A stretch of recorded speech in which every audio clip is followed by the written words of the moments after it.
welcome in to this week's episode of Three True Values as we continue to take you through the college basketball season 1 week at a time. On this week's episode, we will talk quite a bit about Purdue, what they've been able to do. As you guys know, I've been a skeptic. I've kind of pumped the brakes on Purdue, but they keep racking up these big wins. So where do I stand on the Boilermakers now? How do I feel about Matt Painter and Zach Edey, what they can do this season? We'll talk about that here in this first segment. After that, we'll take a break. When we come back, though, we're going to talk about Kentucky because I think that this team has found an interesting piece. We talked about the lack of center depth. We talked about all kinds of issues that this team might run into, but so far, so good. Despite being without a couple of their key pieces for most of the season thus far. One of those pieces that has recently returned, Aaron Bradshaw, might be a difference maker. We'll talk about that in the second segment. And then when we come back, we'll wrap up the show with the games of the week. We do not have 7 games for you this week, and I apologize for that, but it's the college basketball schedule. There are no games scheduled for Christmas Day. So we will get you through this show, get you prepared for the week ahead. You can listen to it now, listen to it ahead of Christmas, while you're traveling, while you're stuck in your room avoiding family, whatever it is you're doing, be sure, tune in, get your fix of college basketball. We will be back next week to recap what we see this week. And it'll be an interesting show because we're going to run through the different conferences, what we saw heading into the new year. Because as we know, that's usually when, as that calendar flips, we start to talk about the conference schedule. A couple conferences already mixed in 1 or 2 games. The Big Ten, of course, earlier this month, played a couple. But this is when we really hit the full stride of the season. So we'll talk in depth next week about each conference and where things stand there. But this week, as we talk about things, Purdue is the big topic. Because now Purdue, they're 10-1. They're ranked number 1 in the AP poll yet again after defeating Arizona this week in a blockbuster matchup. Huge game between probably the best two of the best teams in the country thus far. Purdue, of course, their only loss so far this season comes against Northwestern in a Big Ten game. Northwestern, of course, they moved up into the AP Top 25 after that win, but they've since fallen back down. They're not quite a Top 25 team, I don't think. I think they kind of got a boost from beating Purdue. But this Purdue team, a lot of people, and you see this over and over, particularly on social media, which I hate to use as just the exclusive gauge for how people view a team, but it is a platform in which people are constantly discussing college basketball, constantly discussing how they view certain teams. And this Purdue team, there are a lot of people out there, and not just random accounts with 10, 15 followers, but real basketball insiders, people who are close to the game, who have been at games, who will kind of chastise you. They will point every big Purdue win, and we'll run through them. We're not going to shortchange them. They'll run through every big Purdue win that they've seen so far this season, and they'll tell you, you still say that they're not good enough. You still say that they can't win in the tournament. This proves you wrong. You need to change your opinion on Matt Painter, change your opinion on Zach Edey, change your opinion on Purdue, because this is the best team in the country. If not, they're one of the best teams. They're going to make a deep NCAA tournament run. This is a Final Four team right here. And they'll tell you that over and over and over every time they win a big game. Big games they've won so far. And I'm not going to shortchange them. Like I said, they've beaten Arizona. They've beaten Alabama. They've beaten Marquette. They've beaten Tennessee, and they've beaten Gonzaga. That is the best resume in the country to this point. I don't think there's any question they should be the number 1 team in the country right now.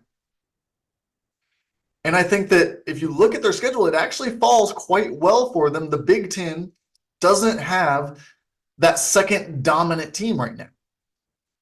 We've seen Michigan State with their struggles early on. Michigan has struggled.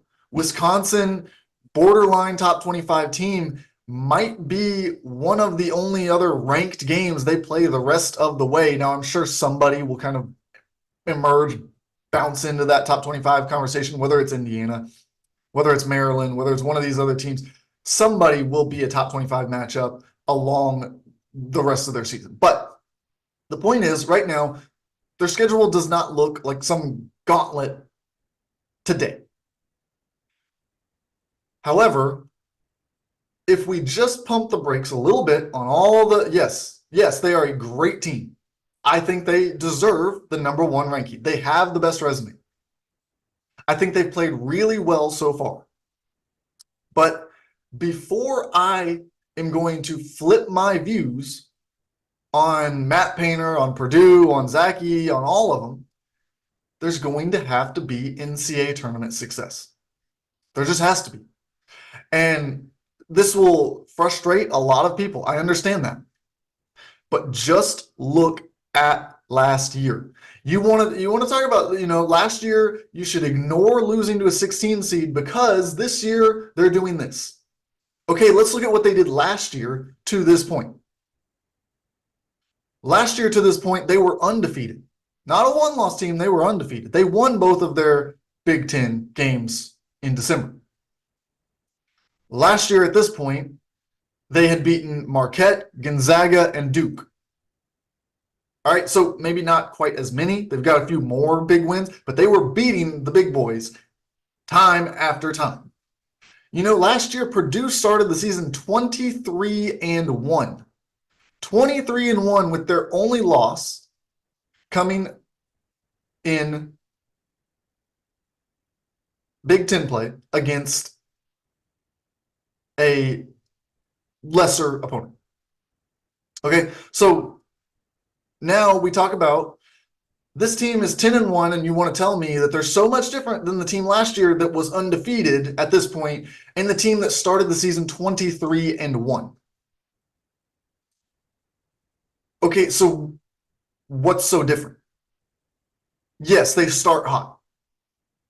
Yes, they can dominate when they are able to play how they play.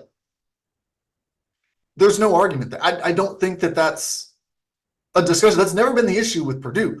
I think I ranked them pretty high because I know throughout the regular season, they're going to just rattle off win after win after win after win. That's what they do.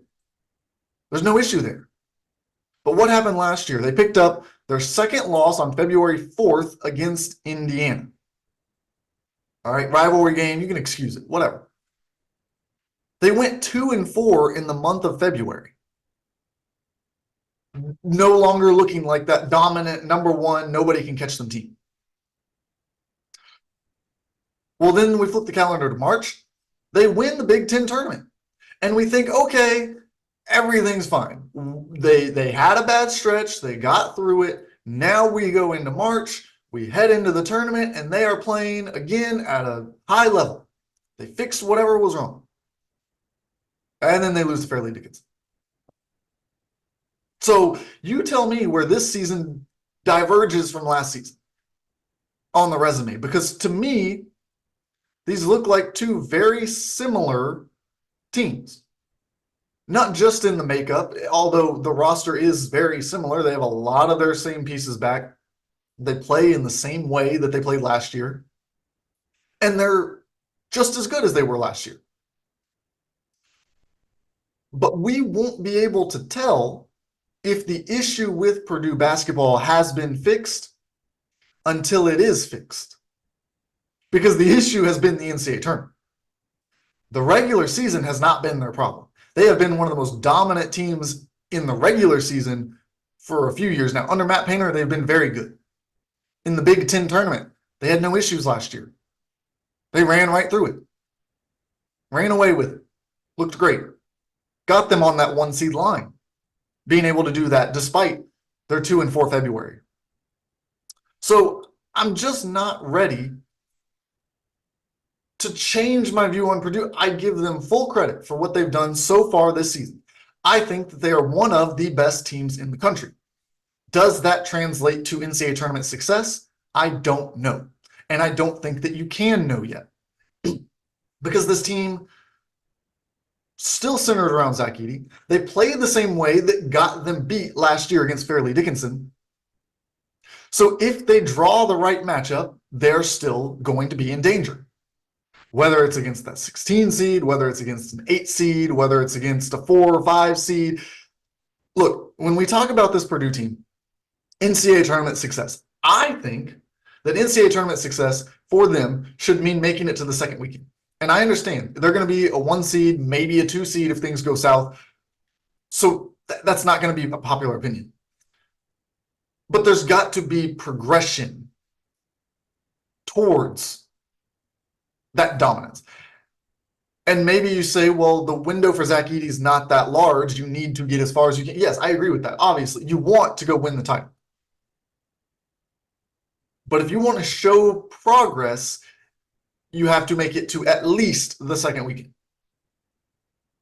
People who are setting the expectation at Final Four, I think you're once again, just like last year, setting yourself up for disappointment. Last year, I had them going out, I believe, in the second round. That was just kind of the track record. You look at Purdue over the past few years. It's just what it's been like. So if you can make it further than that and start to change the narrative, that's what they have to do. That's what I am hopeful that they are able to do. This is not an issue where I just want to like point and say, yes, I was right. Haha, I told you. No, I want Purdue to have success. They are a good team. They have really good players. National Player of the Year.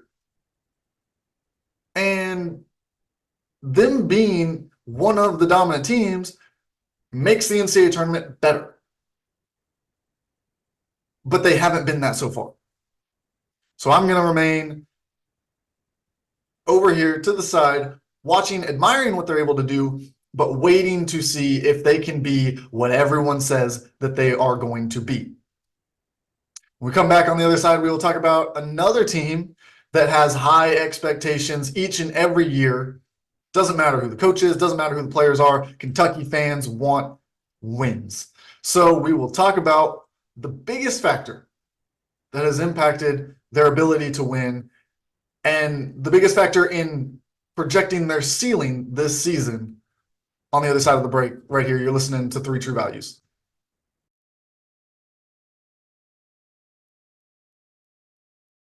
Welcome back into 3 True Values. We keep the show rolling here today. We're going to talk in this second segment about Kentucky basketball and what is it that has changed for them recently that I think raises their ceiling. Because there's one player on that roster. I think that we've seen what Dillingham is. I think he's a valuable piece. I think we've seen what DJ Wagner is, valuable piece. Edwards has left a lot to be desired. We'll see if he can kind of round into form during SEC play. That's to be determined. Reed Sheppard. I mean, people love some Reed Sheppard, what he's able to provide, shooting, intensity, defense, all of that. He has been a valuable piece to this point. Of course, you've got the returning guys, Antonio Reeves, Adutiero. But for me, the difference maker, the one who can make this team something different, is Aaron Bradshaw. Aaron Bradshaw, of course, one of the highly ranked recruits who came into this class, had injury concerns when he first arrived, where there were questions about how long he would be out, what the severity of the injury was, would he ever play, all kinds of whispers and rumors, and this is the stuff that swirls around college basketball. Doesn't matter if you're Kentucky or someone at a lower level, these kinds of things are going to be talked about. Well, now he's on the court and he's playing fantastic basketball. In his debut, he played just 12 minutes. He had 3 points, 2 rebounds, and a block. Okay, just get him out there, get him running up and down the floor. Let's see what he can do. He did make his only shot that he took. All right. Well, we move on to the second game that he plays. And he manages to put up 17 points, 11 rebounds in 29 minutes with 3 blocks. All right, so this guy's back. 29 minutes. There's no more restrictions on him. He's healthy. If you can put up 17 and 11 in 29 minutes, 3 blocks, you're good to go. And I think that was kind of the breakout performance that showed he can stretch the floor on offense. He can create more space for Dillingham and Wagner to work, which is going to be very important because those guys are downhill, especially Dillingham. He wants to get a running start to the basket. That's what he wants to do. So if you've got that option to kick out to the wing, if you've got that cutter towards the rim, if you've got that space opened up, that's going to be incredibly valuable, especially when you're playing a team. I mean, we talked about last segment, Purdue. Well, Zach Edey can't just stand in the middle. He can, but that means Dillingham can just kick it to the corner. And now you've got a guy who looks to be a pretty good three-point shooter for his size, able to knock down that shot. So I think that this Kentucky team is going to benefit immensely from Aaron Bradshaw, his return to the lineup. He also provides that interior defense. So far in his 3 games, he's got 4 blocks and 2 steals. All right, and those aren't just blow you away numbers, but he's also not playing like he played 12 minutes one game, 29 minutes in the second game. That third game, he played 21 minutes. Okay. To put up those kinds of numbers, you start looking at the per 100 possessions, per 36 minutes, whatever the numbers that you want to look at are. Those numbers are fantastic, those averages. So as he gets on the court more, as he gets more adjusted into the Kentucky offense, into the Kentucky defense, I think those numbers, scoring-wise, maybe they kind of rest about where they are, go up a little bit, who knows. But I think his efficiency will continue to track. I think that his defense will improve. His rebounding likely will improve on average. Of course, that 11 rebound game is if you can get that every other game, you'll take that. But I think that he just elevates the ceiling with a skill set and a talent level that they did not have down low before. Trey Mitchell, solid college basketball player, really good. Does not have the combination of readiness. He has the readiness, does not have the same talent level as Aaron Bradshaw. You've got Ivicic, who still not part of the rotation and all that, but he's a guy who I think he's got the talent, not quite ready. Like he's not ready to be a contributor. I think that you find that sweet spot with Aaron Bradshaw. And I think he's also a guy who can play the 4 or the 5 for this team, which makes an interesting lineup dynamic where they can go pretty big. He's a tall guy. He's able to hold his own down there. And I think one of his biggest upsides, if you start to look at it in his defense on defense, is his ability to play similar to someone like Jaren Jackson Jr., where he wants to play power forward, because if you put that big center to take the bumps and bruises next to him, if you put Trey Mitchell, if you put Ugo, if you put Ivicic, whoever of that plays beside him, they take some of those bumps, they take some of those bruises, they work, they're pushing people around. Now suddenly he's freed up to watch. And when you let someone with those kinds of instincts, that athleticism at that size, watch the floor, you're going to end up with a whole lot of block shots. Watch the way Jaren Jackson does it. Last year's Defensive Player of the Year in the NBA. It's a lot of playing free safety. It's a lot of waiting for the offensive player to have to spin off of or go around their primary defender so that he can meet the ball. He's waiting and planning where he's going to block the ball before it ever happens. I think if Kentucky can find the centerpiece next to him on the block, I think he can be that. I think he can play that free safety role on defense and provide them a lot of value on the interior. He's also shown, of course, like I said, offensively, he's done some good things rebound. I think that he's going to keep getting better. I think he is a guy who kind of got forgotten in these NBA mock drafts because of the injury concerns. We didn't know when he was going to come back. We hadn't seen him play at this level. Now that we have, I think that he's a guy who quickly starts moving up those boards. I think he's a guy who probably ends up being a top 10 pick.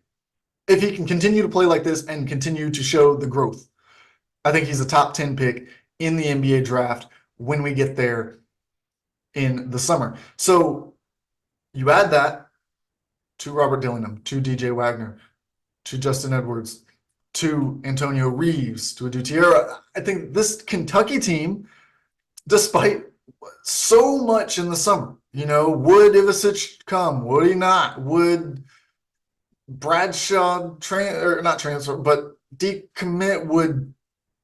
There were a million questions. Would Ugo transfer? What was going to happen with this team? They had like 5 players on the roster at one point, and they had to add some. And now here we are. It's not a 13-man roster, but they've got a great depth of talent up top, and that's what's going to win you basketball games in big-time games. So we will continue to track Kentucky. We will continue to track Purdue and many other teams in the top 25. But this week, on the other side of the break, we will get you the games of the week, the games that you need to watch each day as we keep rolling through this basketball season. We've got some really good ones. We'll talk a little bit about some of them in this next segment right here on 3 True Values as we keep rolling through it with your host, James Fletcher.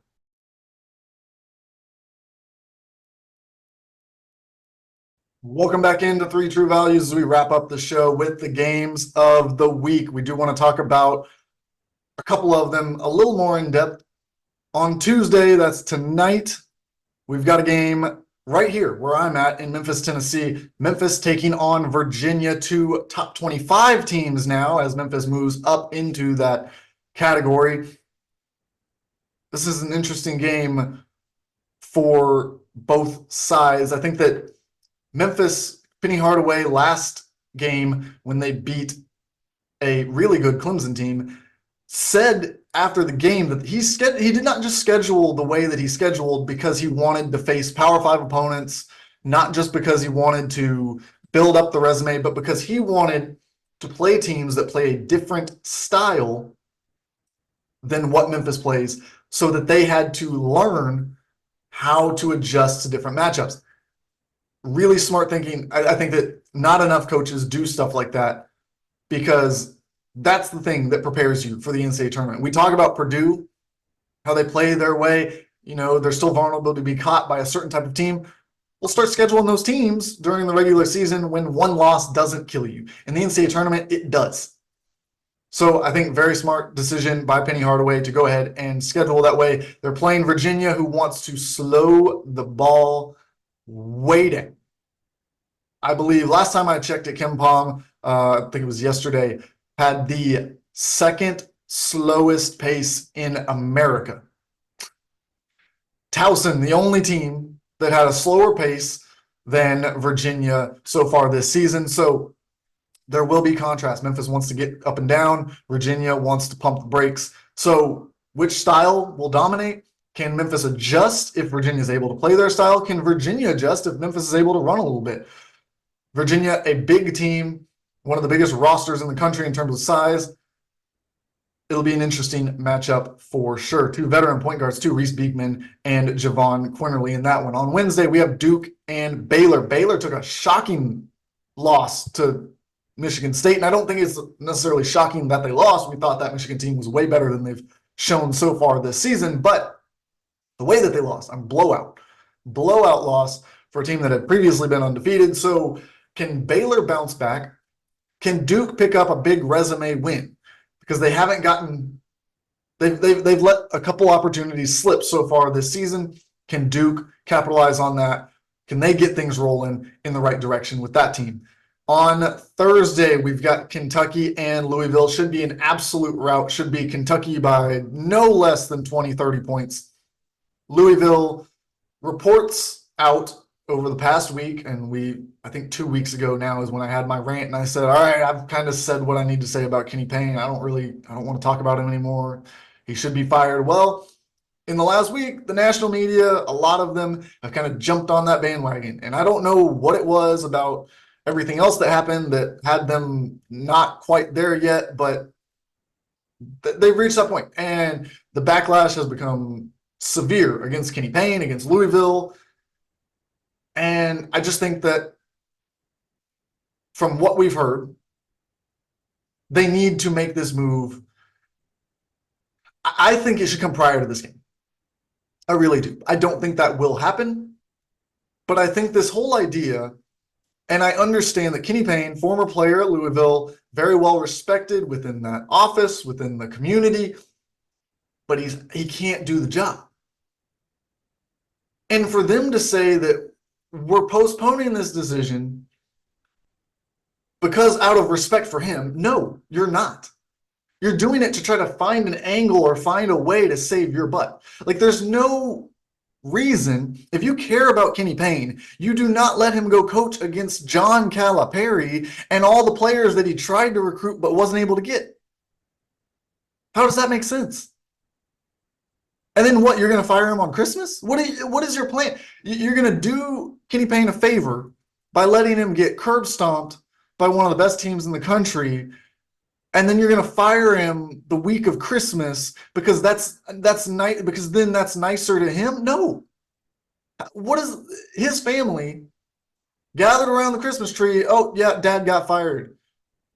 That's not helping him. That's not helping anyone except for the athletic director and the president, who can then say, oh, well, this result is unacceptable. We can't lose to Kentucky by 30 points. That's what they're waiting for.